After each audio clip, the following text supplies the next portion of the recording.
Forced oscillations, एक होती है नेचुरल ऑसिलेशन। नेचुरल ऑसिलेशन में क्या होता है कि अगर एक स्प्रिंग मास सिस्टम है, ideal spring mass system, frictionless surface, मैंने इस मास को यहाँ से किसी एक डिस्प्लेसमेंट ए के ऊपर डिस्प्लेस करके छोड़ दिया, तो अब क्या करेगा, ये -a to a अपने आप ऑसिलेट करता रहेगा √k/m की एंगुलर फ्रीक्वेंसी ओमेगा नॉट से।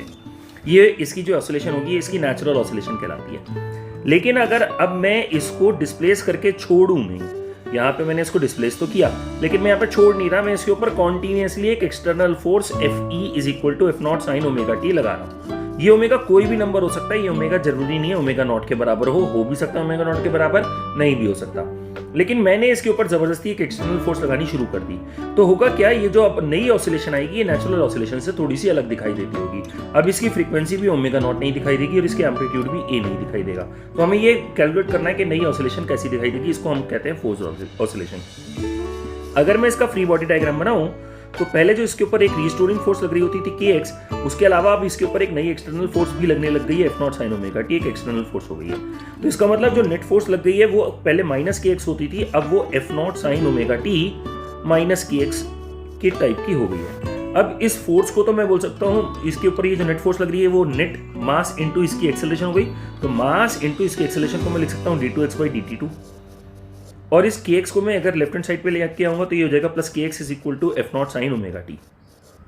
मैं अगर इस पूरी इक्वेशन को m से डिवाइड कर दूं तो d2x/dt2 + k/mx = F0/m sin ωt।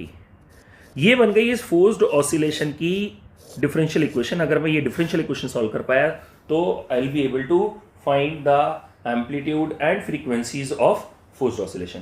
ठीक है, अब यहां पर थोड़ी सी ऑब्जर्वेशन लगाइए कि मेरे को ये x as a function of t चाहिए जो इस इक्वेशन को सेटिस्फाई करता हूं।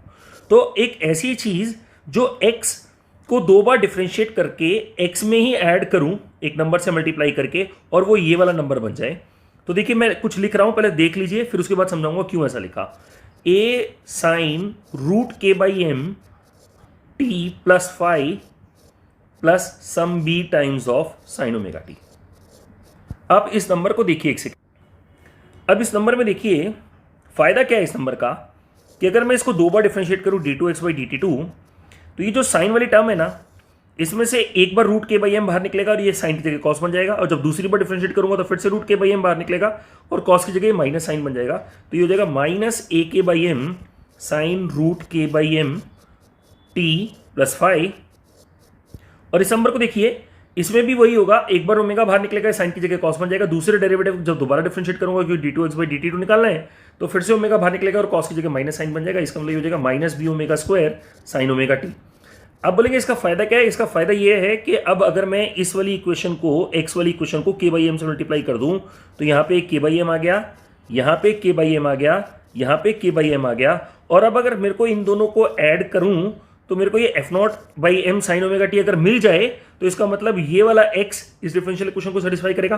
तो ध्यान से देखिए, अब आपको समझ में आएगा कि ये देखिए जब मैं इन दोनों को ऐड करूंगा तो ak/m sin √k/m t + phi एक दूसरे से कैंसिल हो जाएंगे, और जो बचेगी टर्म वो ये बचेगी, और इस टर्म का सम F0/m अगर मैं मैनेज कर लूं b कांस्टेंट को मैनिपुलेट करके, तो इसका मतलब ये x मिल गया मेरे को इस डिफरेंशियल इक्वेशन का सोल्यूशन, जो कि फोर्स्ड ऑसिलेशन का सोल्यूशन होगा। तो अब देखिए इन दोनों को अगर मैं ऐड करूंगा तो क्या मिलेगा मेरे को, bk/m -ω² should be equal to F0/m। So that means अगर मैं m LCM ले लूं और कैंसिल कर दूं तो इसका मतलब b = F0/k -mω²। ये बहुत ही शानदार रिजल्ट आया है आपके पास अगर आप ध्यान से देखें तो, क्या कि x की इक्वेशन, इसका मतलब some amplitude times of sine √k/m t + phi plus this b is F0/k -mω² sin ωt होती है। ये है फोर्स्ड ऑसिलेशन। मतलब अगर मैंने फोर्स नहीं लगाई होती तो ये टर्म नहीं होती, सिर्फ वही होती जो SHM में आपको दिखाई देती है, a sin √k/m t + phi। लेकिन अब इसके साथ फोर्स लगाने की वजह से ये एक एक्स्ट्रा इक्वेशन आ गई है। और अगर आप ध्यान से देखें तो इसका मतलब इसमें एक बहुत इंपॉर्टेंट चीज लिखी है जो आपने पहले कई बार देखी होगी, क्या कि अगर ये नीचे वाली टर्म देख रहे हैं आप k -mω², अगर k -mω² 0 हो जाए, मतलब ओमेगा अगर √k/m हो मैं एम ओमेगा स्क्वायर को इधर लेके एम से डिवाइड किया और रूट लगा दिया। अगर ओमेगा रूट के बाई एम हो तो ये वाली टर्म क्या हो जाएगी, इन्फिनिटी, मतलब इसका एम्पलीट्यूड कितना हो जाएगा, इनफाइनाइट।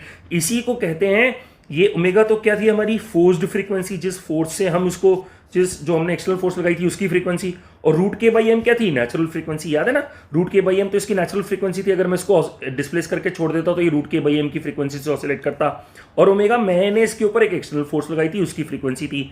अगर मेरी फोर्स्ड फ्रीक्वेंसी नेचुरल फ्रीक्वेंसी के बराबर हो जाए तो इसका मतलब ये वाली टर्म कितनी हो जाएगी, जीरो। ये टर्म जीरो हो गई तो इसका मतलब ये वाला नंबर कितना हो जाएगा, इन्फिनिटी। इसीलिए इसकी एम्पलीट्यूड इनफाइनाइट शूट कर जाती है, जिसको हम रेजोनेंस कहते हैं। इसीलिए अगर फोर्स्ड फ्रीक्वेंसी मेरी नेचुरल फ्रीक्वेंसी के बराबर हो जाए तो amplitude shoots up to infinity and we call this process as resonance.